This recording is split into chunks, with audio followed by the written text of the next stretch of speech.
जी जनाब मैसूर बशीर साहब, जिस तरह हमारे रियासत कर्नाटक में इंतखाबात करीब आते रहे, यहाँ पर फिरका परस्त ताकतें जो हैं हिंदू मुसलमान को लड़ाने की कोशिश कर रहे हैं।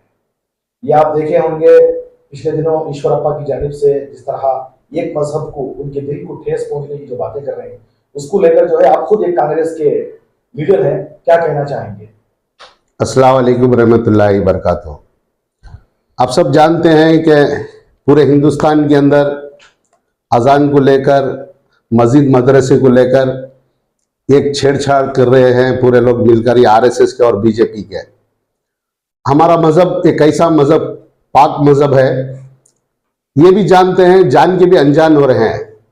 जबकि अल्लाह का फरमान है, अल्लाह के रसूल का फरमान है, हम मुसलमान होने के बावजूद भी किसी के मजहब को हमें अंगली दिखाना हमें गवार नहीं है। क्योंकि किसी के मजहब को हम अंगली दिखाएंगे, उसे नीचा दिखाएंगे तो हमारे दिल के अंदर से मजहब, हमारा ईमान निकल जाएगा। यहां तक हमारा इस्लाम हमें सिखाता है। रही बात दूसरी, ये ईश्वरप्पा की, ईश्वरप्पा तो शुरू से ही एक बेमतलब बात करने वाला इंसान है। अब 2 दिन के अंदर जो ये बात बताया है जो अजान के बारे में, ता क़यामत तक ये अज़ा रुकेगी नहीं। जब तक दुनिया दाइम और कायम है, यह अज़ा आती रहेगी और शंख भी बसता रहेगा। रही बात बीजेपी और आरएसएस वाले की, यह अफवाह डालना, क्योंकि अब स्टेट का इलेक्शन है, अब ये इलेक्शन की वजह से ये छेड़छाड़ करने के वास्ते ये सब चीजें बाहर कर रहे हैं। अभी 3 दिन पहले आप देखे होंगे, कोई एक रैली जा रही थी बीजेपी वालों की, आरएसएस वालों की, नौजवान बच्चों के हाथ में झंडे दिए गए थे, वो जैसे कि हिंदू बच्चे थे, वो उनके हाथों में झंडे दिए गए थे, उसके साथ साथ पत्थर भी दिए गए थे। वो वहीं पे जाते जाते मस्जिद के ऊपर भी पत्थर भिरकाए, मुसलमानों के घरों के ऊपर भी पत्थर भिरकाए के गए। वो हावेरी का किस्सा ही है।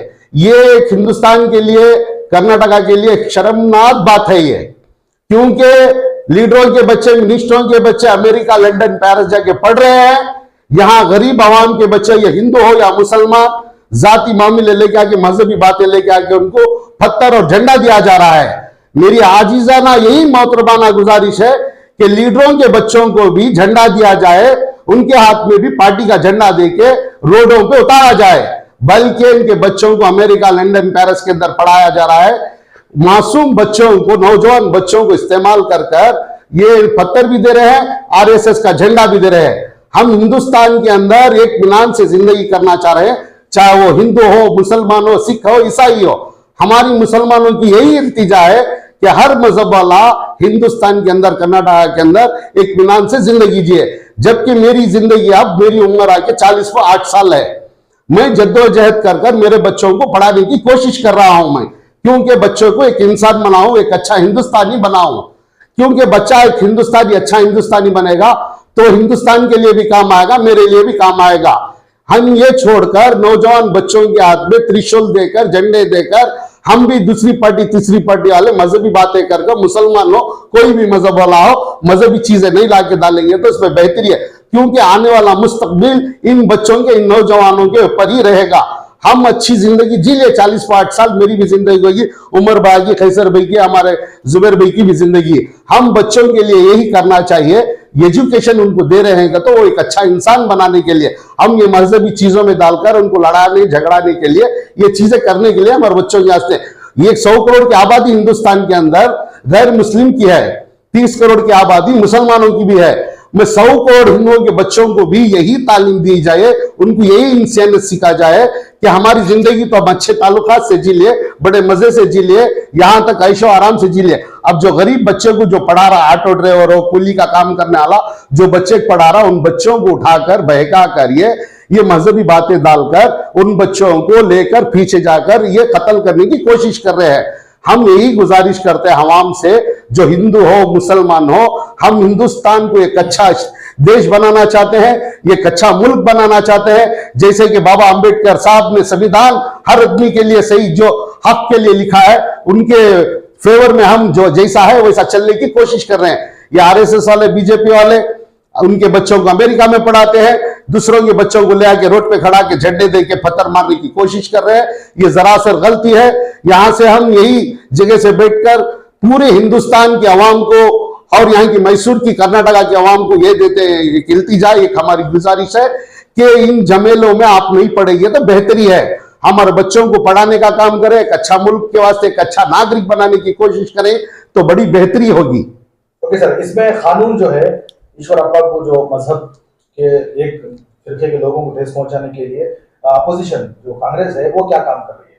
कांग्रेस, जैसे कि आप सवाल पूछा अफसर साहब, ये सवाल यहां पे नहीं, दिल्ली के अंदर भी ये बात हो रही है, कर्नाटका के अंदर ये बड़े पैमाने पे बात हो रही है। ईश्वरप्पा आपसे नहीं, जमाने से भी मुसलमानों के लिए कौन छठा इंसान है वो, उसके बारे में बात करना बेमतलब आदमी है वो, उसके बारे में बात करेंगे तो उसकी पब्लिसिटी ज्यादा हो जाएगी। जबकि हमारा अल्लाह और उसके रसूल का नाम ता क़यामत तक रहेगा और रहेगा ही भी, जब तक दुनिया दाइम और कायम है रहेगा नाम।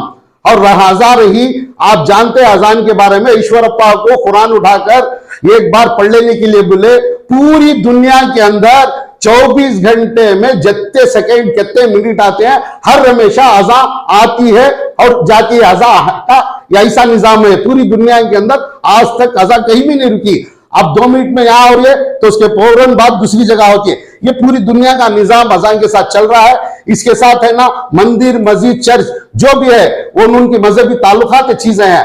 अब हर मजहब के चीज वालों को इस्तेमाल करना चाहिए, इज्जत करना चाहिए। ऐसा नहीं कि एक मजहब वालों को टारगेट बनाकर ये वोट बैंक के लिए करना, ये सरासर गलत है। बीजेपी वालों की, आरएसएस वालों की चाल है कि जरा हिंदू वोट के लिए ये करने के लिए आ रहे हैं। इंशाल्लाह आने वाले 3 महीने के अंदर इनको मुंह तोड़ जवाब दिया जाएगा कि कांग्रेस पार्टी इंशाल्लाह इस बार पूरे भरपूर मेजॉरिटी में आएगी। इंशाल्लाह इनको काट कर भिड़काने की कोशिश करेंगे। रही दूसरी बात, हिंदुस्तान कर्नाटका के अंदर 40% सरकार को पूरे का ऐलान हो चुका है। पूरे जानते हैं, पूरे हिंदुस्तान में है, कितने के कंट्रैक्टर फांसी लेके मर गए हैं, ये सब जानते हैं। हमारे यूपी के अंदर बैठकर योगी बाबा जो उनके नाम से जाना जाता है, 2 बार के सीएम हुए, वो हर आदमी के ऊपर बुलडोजर चला रहे हैं, एमएलए के घर पे भी चला रहे हैं, रोडियों के घरों के ऊपर भी चला रहे हैं, जुल्म करने वालों के भी ऊपर चला रहे हैं। हम आजीजाना मोहतरमाना एक रिक्वेस्ट करते हैं हाथ जोड़ के, आप योगी साहब को वो बुलडोजर लेके आप कर्नाटक को भी थोड़ा आ जाइए। बीजेपी के 40% के यहां बीजेपी के लीडर्स, एमएलए 60 से 70 मिल जाएंगे। बहुत सी प्रॉपर्टी बनाए हुए हैं कर्नाटका के अंदर, उसके ऊपर भी बुलडोजर चलाने का आप काम करेंगे तो बेहतरी होगी। अस्सलाम वालेकुम रहमतुल्लाहि व बरकातुहू। अज़ान एक ऐसी चीज है, बड़ी ही अनमोल और बड़ी ही बाबरकत चीज है। इसमें सिर्फ मुसलमानों को ही नहीं दावत, गैरों के लिए भी अमन और सलामती का पैगाम देने वाली चीज़ है। क्यों मैं गैरों की बात कर रहा हूँ बोला तो, सुबह में उनकी रोजगारी को, काश्तकारी को, किसानों को, मजदूरों को सब उठाने का एक सबब बनता हो। गैर मुस्लिम भाई मुझे कई बार बोले ही अजान की आवाज़ सुनते ही हमें हमारे काम धंधे को, हमारी रोज़ी तलाश करने उठ जाती है, बहुत खूब हमना पसंद आती है आवाज़। लेकिन ये कम्युनल आदमियाँ जो हैं, जो फ़िरका परस्त ताकतों को, ये क्या इसके अंदर ख़राबी, क्या इसके अंदर खामी है, वो आज तक उसका ये हमना मालूम नहीं हुआ। अज़ान का उन्मानी क्या है, अमन के तरफ आओ, सलामती के तरफ आओ। इसमें ना किसी के आप गलत या किसी के साथ नाइंसाफ़ी करने की बात नहीं है। जब अल्लाह के घर को आने की दावत देती है अज़ान, बग़ैर कोई शोर शराबे के, अमन के साथ और बाकायदा इत्मीनान के साथ, सलामती के साथ अपनी इबादत कर कर अपने अपने कामों को चले जाओगे। इसी तरह गैरों को भी उठाने का एक सबब सुबह में उनकी नींद से बेदारी करने के लिए अजान सुनकर उन्हें अपने रोज़ी तलाश करने और अपने काम काज को जाते हैं। इसमें क्या किसी को तकलीफ़ हो रही है, ये कि माहौल को बिगाड़ने की कोशिश कर रहे हैं, कि हिंदू मुस्लिम का इसमें फ़िरका ले लगा कर लोगों को बांट रहे हैं। वरना ये चीज़ अगर नहीं रुकी तो ऐसे ही हमारे मैसूर ही नहीं, कर्नाटक ही नहीं, हिंदुस्तान ही पूरा माहौल ख़राब करने की, इसे गर्म करने की साजिश कर रहे हैं। एक तरफ आरएसएस वाले कहते हैं मुसलमान हमारे पूर्वजों की नस्ल हैं और हमारे ही भाई हैं, हमारा उनका डीएनए एक ही है। धर्म अलग हो गया, अपना अपना वो इख्तियार है। हर ममालिक में उसके धर्म को, उसके मज़हब को अपनाने, उसको चलने की इजाज़त है। और ये तो हमारा सेक्युलर देश है, इसमें किसी के साथ ना ज्यादती है ना जोर जबरदस्ती करने की यह है। जैसा कि हमारे बशीर साहब ने कहा, संविधान ने हमें पूरा हक दिया है। जिस तरह आपने हमें जीने का, हमें रहन सहन, हमारा खाने पीने का हर चीज़ संविधान के अंदर है। उसके खिलाफ वर्जी अगर होती है तो ये लोग हमारे ऊपर नुक्ताचीनी करने का इनको पूरा पूरा हक है। ये संविधान के अंदर जो चीज़ें हैं उसे मिटाने की कोशिश कर रही, और पूरा जो है एक तानाशाही की हुकूमत कायम करने के लिए ये सब साजिश हो रही है। एक तरफ हमारे साथ हमदर्दी में बात करती, बीच में एक RSS का एक प्रचारक आया था, हमारे साथ मिलकर बात कराया, तब हमें उसके साथ हमारी उसकी बातचीत हुई। जरा बातों से उन्हें मुतासिर होकर बोला क्या ऐसा है क्या, हमें उसे बोला दीन में क्या हमारे अखलाक क्या है, दीन क्या बिना पर इस्लाम को कबूल करे। इस्लाम सिर्फ अमन और सलामती की बिना पर फैला है। कहाँ जब लड़ने का वक्त आया तो जुल्म सितम के खिलाफ लड़ने का आया। वो हर धर्म में, हर मजहब में उसका इख्तियार है। किसी के ऊपर जुल्म हो रहा है तो वो जुल्म के खिलाफ आवाज उठाना। और हमारा दिन भी क्या बोलता, जुल्म करने वाले से बढ़कर जुल्म सहने वाला गुनहगार अल्लाह के नजदीक मुजरिम। अगर हमें आप ये जुल्म के खिलाफ आवाज नहीं उठाएंगे, इसे हमें सुनकर खामोश रहेंगे तो हमारे अंदर बुज़दिलत पैदा हो जाएगी। और दूसरे भी जो हिजाब का मामला लेकर आए ना, उसे बाद में वो हलाल कट का मामला लेकर आए, फिर बाद में कारोबार के ताल्लुक से हमें माशरे से अलग करने की बात करें। ये सब क्या है, कुछ भी बेगरज बेजरूरत चीज़ें। लेकिन इसे वो क्या करेंगे बोला तो हमारी कौम को मजबूर कर कर हमारी कौम को जो गुमराही में और हमें दबा कर हमें और तकलीफ देने की कोशिश कर रहे हैं। ये इनकी ज़्यादती नहीं चलेगी। आज भी हमारे गैर मुस्लिम भाई हिंदू लोग अच्छे अखलाक वाले ही, हमदर्दी वाले, इंसानियत वाले हैं और बहुत अच्छा उन्होंने हमारे साथ मिलजुल कर रहना पसंद करती।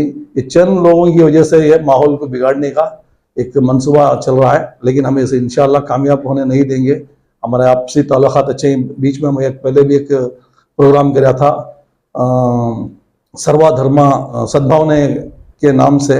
उसमें पूरे एक स्कॉलर्स और पूरे एमिनेंट्स आए थे, गैर मज़हब के लोग आकर हमारा ये देखे। मैं भी उनको बोला आओ हमारे एक्टिविटीज़ को देखो, मस्जिद के अंदर आकर देखो मसाजिद में क्या हो रहा है, मस्जिदों के अंदर और मदरसों के अंदर, हमारे इस्लामिक सेंटर्स में आओ।